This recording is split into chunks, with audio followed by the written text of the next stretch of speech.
This is Doug for Fifth Wall TV. On this episode, I want to talk about a recent campaign that went live involving a collaboration between Halifax Bank and street art agency Global Street Art. I guess it seemed like a good time to open up the dialogue about the relationship between street art and advertising. Let's do it. So earlier this week, this video popped up in my newsfeed, which was a large-scale mural being painted in the East End of London, and they were painting a massive mural of the 1970s cartoon Top Cat as part of a campaign going on by Halifax Bank. These agencies are so happy to just promote any campaign that throws money at them. Forget about the fact that we've got a cat from the 70s who still lives in a bin now trying to promote cheap mortgages. Forget about that. That is ridiculous in itself, but that's not my beef. My beef is the fact that we've now gotten to a point where street art and graffiti is being used to promote and advertise banks. The most effectual top cat.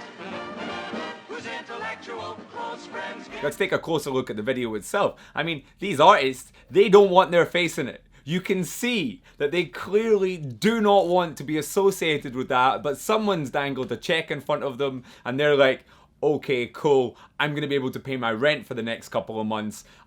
I'm fine with that as long as you don't show my face.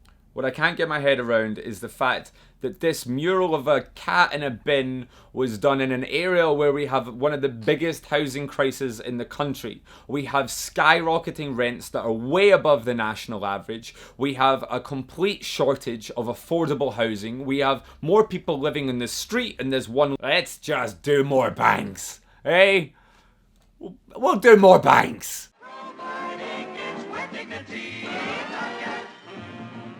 I'm not saying that street art and advertising don't work, because they do, and there's a great place for it. Take a look at what Veals did with Levi's in Berlin, and take a look at what Insa did with Ballantine's whiskey. This wasn't just painting murals of flyers, this was actually the companies coming into the scene. I'm not kicking out at people trying to make some money, I get that. I mean, there's always been a strong connection with high finance in the fine art world. I mean, almost every single art festival around the world is sponsored by a bank or an insurance company or something like that. I mean, half of Banksy's income is probably down to the fact that some bankers wanted to buy some cool pieces of art. That's not my problem. And I get that there has to be money coming in to drive people to do stuff. But what's being done here is something completely different. This isn't people coming in, sponsoring events, understanding the culture. This is quite simply cheap advertising space, and it's us as the general public that are paying the price for this.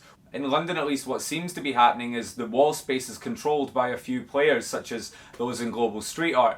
And it would just be a real shame to see that position turn everything into commodities in which a few people get to line their pockets. Because what's really at risk here might just seem like a little bit of wall space, but this is a hell of a lot more. What makes areas like Shoreditch so interesting and so important is the fact that there's such a welcome respite from the rest of the city. They're a place where you can actually put your phone away and you can walk around and start engaging with what's around you. And this idea of engaging with your surroundings is such a vital part of this entire culture. And if we lose that, then we've lost everything that makes it great. I've been Doug for Fifth Wall TV. I am sure some of you are going to have some comments to say on this one. Let's have them.